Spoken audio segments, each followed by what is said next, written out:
স্বামী গরিব হলে স্ত্রীর উচিত দুইটি আমল ঘরের মধ্যে বেশি করা, তাহলে ওই স্বামীর পরিবারে আল্লাহ রাব্বুল আলামিন দরিদ্রতা দূর করে দিবেন।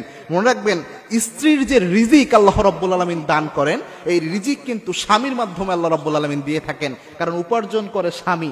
সুতরাং কোন স্ত্রী যদি এই দুইটি আমল করে, তাহলে তার আমল নামায়, তার কপালে যে আল্লাহ অজস্র রিজিকের ব্যবস্থা করে দিবেন, এই রিজিকটা স্বামীর মাধ্যমে চলে আসবে, যার কারণে স্বামীকে আল্লাহ রাব্বুল আলামিন সে সচ্ছলতা দান করবেন। এবং যেই ঘরে পড়া হয়, ওই ঘরে সচরাচর অভাব হয় না।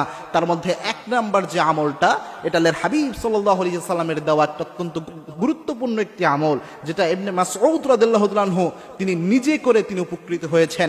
ইবনে মাসউদ রাদিয়াল্লাহু তাআলা আনহু যখন অন্তিম শয্যায়, বাইহাকী শরীফে এই হাদিসটি এসেছে, ইবনে মাসউদ রাদিয়াল্লাহু তাআলা অন্তিম শয্যায় অবস্থায় ওসমান রাদিয়াল্লাহু তাআলা তাকে দেখতে গেলেন। দেখতে গিয়ে বললেন, ইবনে মাসউদ, তোমার ঘরে তো তেমন অর্থনৈতিক সচ্ছলতা ভালো নয়, আমি বাইতুল মাল থেকে কিছু অর্থ সম্পদ দিয়ে দেই, যাতে তোমার ভবিষ্যতে তোমার মেয়েরা এটা দিয়ে চলতে পারে, তাদের একটা রিজিকের ব্যবস্থা হয়।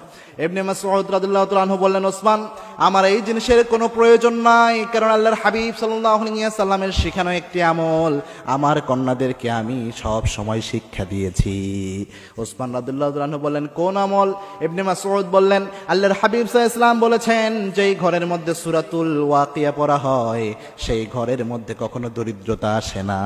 আমার মেয়েদেরকে আমি আদেশ দিয়েছি তারা যেন প্রত্যেক দিন সূরাতুল ওয়াকিয়া পাঠ করে। আমার মেয়েরা সূরাতুল ওয়াকিয়া শিখেছে, এই সূরা ওয়াকিয়ার উপর তারা আমল করে, সুতরাং দরিদ্রতা তাদের আর আসবে না ইনশাআল্লাহ। আপনারা এটা নিয়ে চিন্তা করতে হবে না। এবং কি ইবনে মাসউদ রাদিয়াল্লাহু তাআলা আনহু এই সাহায্যটা তিনি নেন নাই, এবং অরিজিনালি তার মেয়েদেরকে আল্লাহ রাব্বুল আলামিন সচ্ছলতা দিয়েছিলেন।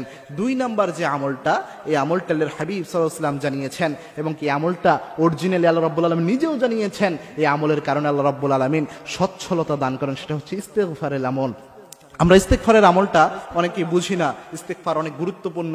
আল্লাহর হাবিব সাল্লাল্লাহু আলাইহি ওয়াসাল্লাম ইস্তেগফারের ব্যাপারে অনেক ফজিলত বর্ণনা করেছেন। আল্লাহর হাবিব সাল্লাল্লাহু আলাইহি ওয়াসাল্লাম জানিয়েছেন, মাল্লাযিমাল ইস্তেগফার, ইস্তেগফারের সাথে যে ব্যক্তি লেগে থাকে, ওই ব্যক্তিকে আল্লাহ রাব্বুল আলামিন তিনটা পুরস্কার দান করেন। তার মধ্যে একটা পুরস্কার হচ্ছে ওয়ারযুকুহু হাইসু লা ইয়াহতাসিব, এমন জায়গা থেকে আল্লাহ রাব্বুল আলামিন রিজিক দেয় যা সে কল্পনাও করে নাই। এমন জায়গা থেকে আল্লাহ রাব্বুল আলামিন রিজিকের বরাদ্দ করে দেয় যা সে কল্পনাও করতে পারে নাই, যে এই জায়গা থেকে আল্লাহ রিজিক দিতে পারে। সুতরাং মা বোনরা যদি সব অবস্থায় তারা যদি ইস্তেগফারের আমল করতে পারে, এই ইস্তেগফারের কারণে তাদের রিজিকে আল্লাহ রাব্বুল আলামিন প্রাচুর্যতা দান করবেন, এবং এই প্রাচুর্যতার অংশ তার স্বামীর মাধ্যমে আল্লাহ রাব্বুল আলামিন দিয়ে দিবেন। সুতরাং তাদেরকে আল্লাহ রাব্বুল আলামিন এই বারাকা দান করবেন। মনে রাখবেন, রিজিকের একচ্ছত্র মালিকানা কিন্তু আল্লাহ রাব্বুল আলামিনের হাতে।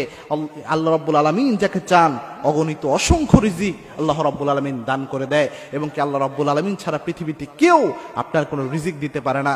সুতরাং আল্লাহ যদি কোনো ব্যক্তিকে রিজিক দিতে চায়, সে অসংখ্য রিজিকের মালিক হয়। সুতরাং এই আমলগুলো করার তৌফিক আল্লাহ রাব্বুল আলামিন আমাদের দান করুন। আল্লাহুম্মা আমিন।